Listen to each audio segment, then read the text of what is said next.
후쿠시마 원전 오염수 방류가 임박한 가운데 일본 내부에서도 우려의 목소리가 나오고 있습니다. 일본 원전 설계에 직접 참여한 전문가마저 오염수 방류는 막아야 한다는 입장을 분명히 밝혔는데요. 전화 연결해서 자세한 이야기 들어보겠습니다. 고토 마사시 공학 박사님입니다. 안녕하세요. 건니치와. 네.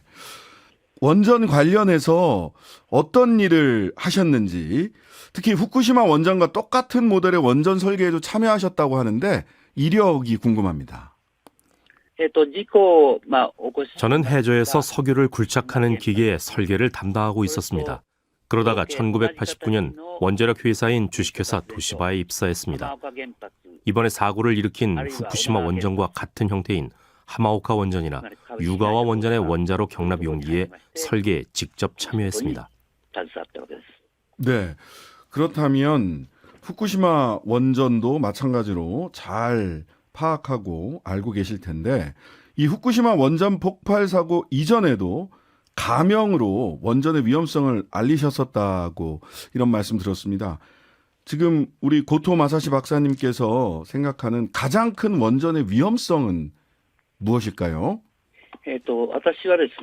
저는 후쿠시마 원전과 같은 비등 수용 원전의 원자로 경납 용기의 설계에 참여했는데, 특히 중대 사고, 시비어 액시던트라고 불리는 노심 용융, 즉 원자로 노심의 연료봉 온도가 올라가서 녹는 사건이 발생하는 사고가 일어났을 때 경납 용기가 압력이나 온도에 대해 어디까지 버티는지를 연구하고 있었습니다.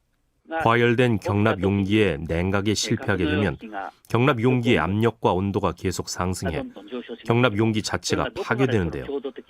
부득이하게 이 경납 용기의 파괴를 막기 위해서 경납 용기로부터 방사성 물질을 외부에 내보내는 경납 용기 멘트를 할 수밖에 없다는 것은 분명한 사실이었습니다. 이미 가동되고 있는 원전은 그 어떤 원전에서도 이런 사태가 발생할 수 있기 때문에 원전이라는 것 자체가 안전하지 않다고 저는 확신하고 있었습니다. 네. 많은 원자핵 공학자들이 원전 사고 위험은 기술 발전으로 극복할 수 있다라고 이야기합니다. 일본의 경우 지진이 자주 발생하는 나라이기 때문에 원전 설계와 시공을 할 때 지진 대비도 철저히 했을 텐데 결국 후쿠시마 사고는 발생했습니다. 원전 사고를 근본적으로 막을 수 있는 방법 있기는 있습니까? 지진이라든지 쓰나미, 화산 분화 같은 자연 현상을 평가하는 시간, 예를 들어 몇천 년에 한 번, 몇만 년 만에 한 번 이런 식으로 계산을 하는데요. 이것을 재현 기간이라고 합니다. 이 재현 기간이 길어질수록 더 대규모의 지진이나 쓰나미, 화산 분화를 만나게 되는데요. 앞으로 아무리 과학이 발달한다고 하더라도 원칙적으로 이 지진이나 쓰나미, 그리고 화산 분화와 같은 자연 현상의 최대값을 예측할 수 없기 때문에 설계상 견딜 수 있는 원전은 존재할 수 없게 됩니다. 그렇기 때문에 아무리 지진 대비를 하는 일본이라도 원전 설계나 시공에 있어서 안전하다고 단언하기는 어렵다고 봅니다. 자, 후쿠시마 원전 폭발 사고가 났을 때 원전 설계자로서, 전문가로서 어떤 심정이셨습니까? 후쿠시마 원전 사고가 난 다음 날인 2011년 3월 12일, 일본 국내 각종 언론에서 후쿠시마 원전에서 원자로 냉각이 불가능하다, 원자로에서 냉각이 불가하고 동시에 방사능의 누출을 막는 마지막 보호막인 원자로 경납 용기, 이 부분의 압력이 설계상 견디게 되어 있는 압력의 약 3, 4기압의 2배 가까이 올라와 있다라고 보도하는 걸 보면서 1979년에 미국 최초의 원전 사고였던 스리마일 섬 원전 사고보다 더 심각한 사고가 될 거라고 확신해 큰 충격을 받았습니다. 그 이후에 저는 하던 일을 그만두고 원전에 대한 여러 가지 위험에 대해 계속 발언하게 되었습니다. 네. 자, 이렇게 엄청난 사고가 일어난 이후 십수년이 지난 현재 시점에서 후쿠시마 원전 오염수를 일본 정부가 곧 방류할 것 같습니다. 이 일본 원전 설계에 직접 참여하셨던 박사님께서 이 원전 오염수 방류를 반대하는 핵심적인 이유 설명을 좀 해주시죠. 후쿠시마 원전 사고를 일으킨 비등 수형 원전뿐만 아니라 한국에서 가동되고 있는 가압수형 원전도 냉각이 실패하게 되면 후쿠시마 사고와 같은 사고 혹은 더욱 심각한 사고를 일으키게 됩니다. 이렇게 원전이 사고를 일으켜 삼중수소라는 방사성 물질을 대량으로 포함하는 오염수를 일본 정부가 희석 혹은 정화 처리해서 바다에 흘려 보내려 하는 것입니다. 삼중수소라는 방사성 물질은 과학적, 기술적 면에서 통상적으로 물과 분리할 수 없는 물질입니다. 따라서 인체나 생물에 영향이 어느 정도 미칠지 분명하게 밝혀져 있지 않습니다. 이러한 물질을 바다에 흘려보내면 아무리 희석하고 정화한다고 해도 대량의 처리수 혹은 오염수가 바다를 굉장히 오염시킬 것이 분명합니다. 방사성 물질의 농도가 문제가 아니라 환경으로 내보내는 이 방사성 물질의 절대량이 문제가 되는 것입니다. 이런 환경 문제를 생각했을 때 저는 원자력 발전 그 자체가 문제라고 생각하는 것입니다. 네, 일본 정부는 알프스, 소위 이제 다핵종 제거 설비를 통과한 오염수는 방류해도 괜찮다 이렇게 이야기하고 있는데 믿을 수 없는 겁니까? 알프스라고 불리우는 약 62개에서 64개 정도에 달하는 방사성 핵종을 제거하는 장치가 있는데요. 이 알프스로 처리한 후의 탱크에는 여전히 삼중수소 이외에도 방사성 물질이 많이 남아있게 됩니다. 일본 정부는 정화하고 희석하면 문제가 없다고 이야기하지만 이것은 틀린 생각입니다.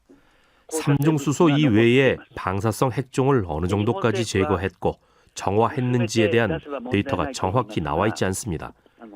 국제적인 관점에서 보더라도 이런 대량의 방사성 물질을 바다에 흘려보내도 된다는 생각은 옳지 않다고 봅니다.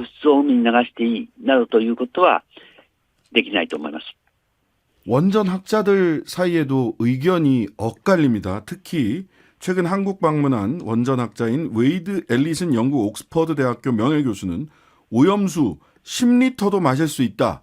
이런 이야기를 했는데요. 전문가로서 어떻게 들으셨는지요?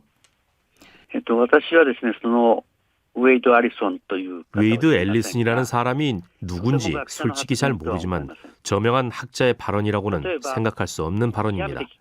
예를 들어 지극히 위험한 물질로 알려진 비소 같은 독이 들어있는 물이라도 옅게 희석해서 내보내면 영향이 적어진다는 걸 비유적으로 말하고 있는 거라 생각합니다만 이는 굉장히 넌센스입니다. 너무 환경이 오염되어 달리 마실 수 있는 물이 없는 경우에 궁극적으로 어쩔 수 없이 최악의 경우에 있을 수 있는 이야기라고 생각합니다. 하지만 보통 그런 일은 일어나지 않습니다. 마실 수 있는 깨끗한 물이 있는데 아무리 농도를 낮춘다고 하더라도 인체에 해가 있는 것을 알고 오염수를 일부러 마시는 사람은 없을 겁니다. 이분은 안전이란 무엇인지 과학이라는 분야에서 허용되는 한도와 사회적인 허용량이라는 개념을 완전히 잘못 이해하고 있는 것 같습니다. 이런 중대한 안건에 대해 공공장소에서 이야기할 자격이 있는지 심히 의심스럽습니다. 네. 얼마 전 한국 시찰단이 후쿠시마 원전 다녀왔습니다. 주요 설비가 설계대로 설치됐다는 것 자체를 확인했다. 이것만으로도 큰 의미가 있다라고 의미 부여를 하던데 이 정도의 시찰로 원전 오염수의 안전성 검증이 가능한가요?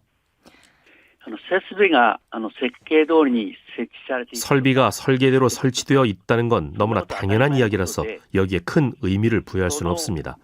문제는 기술적인 문제가 아니라 방사성 물질을 이렇게 안이하게 환경에 노출해도 좋을까 하는 부분입니다. 오염수 방출은 사람과 모든 생명체에 미칠 영향, 이것이 나중에 되돌릴 수 없는 환경 문제로 연결되는 행동이다 라는 것을 우려해야 하는 것입니다. 네.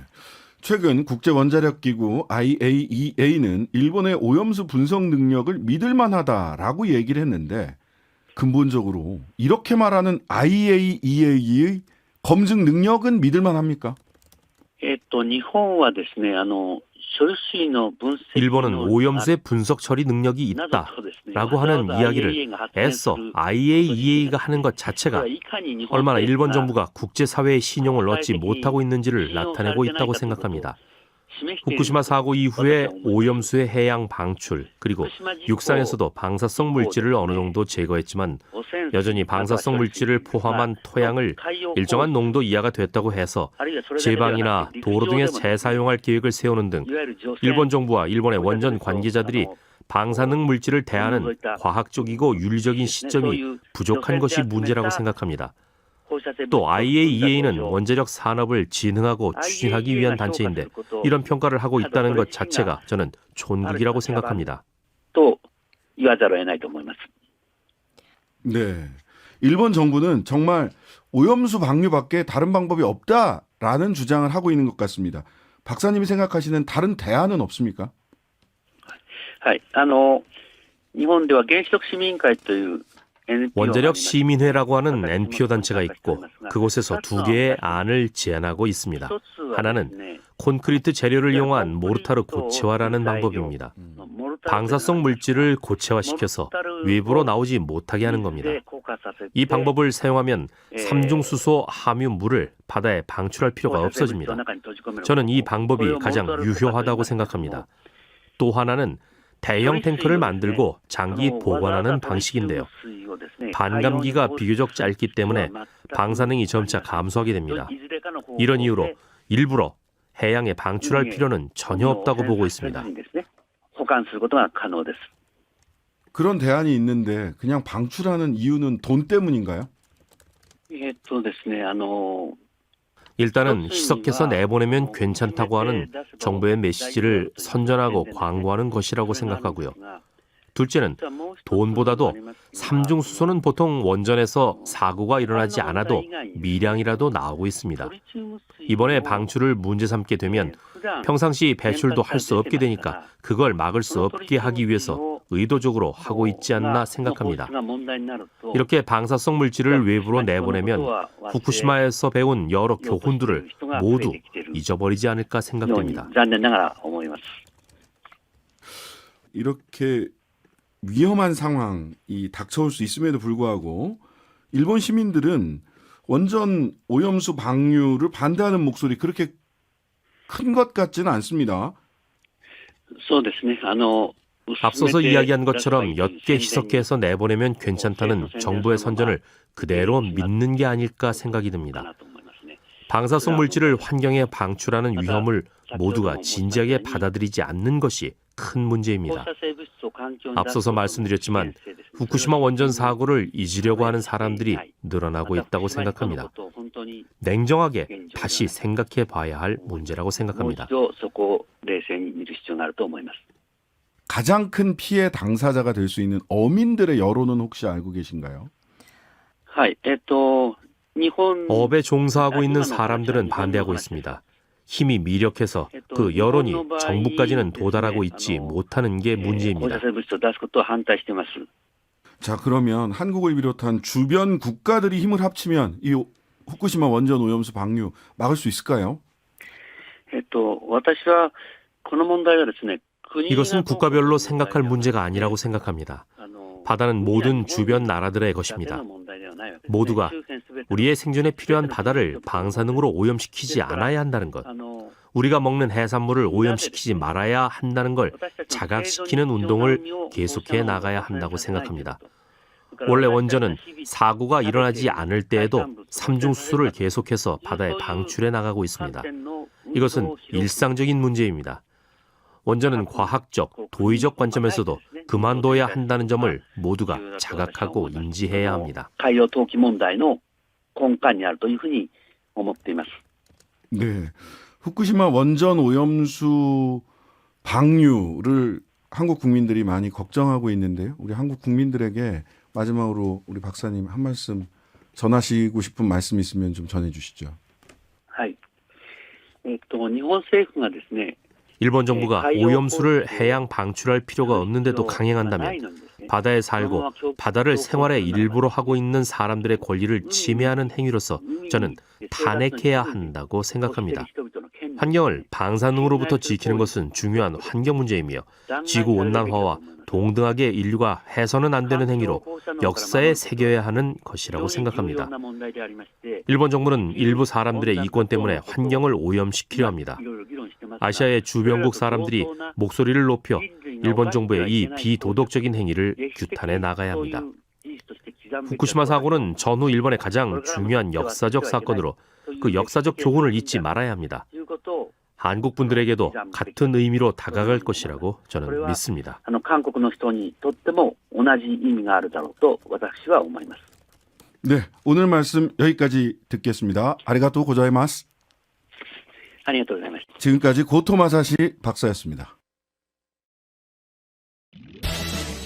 하루 종일 기다려지는 진짜 시사. 평일 저녁 6시 5분 신장식의 뉴스 하이킥.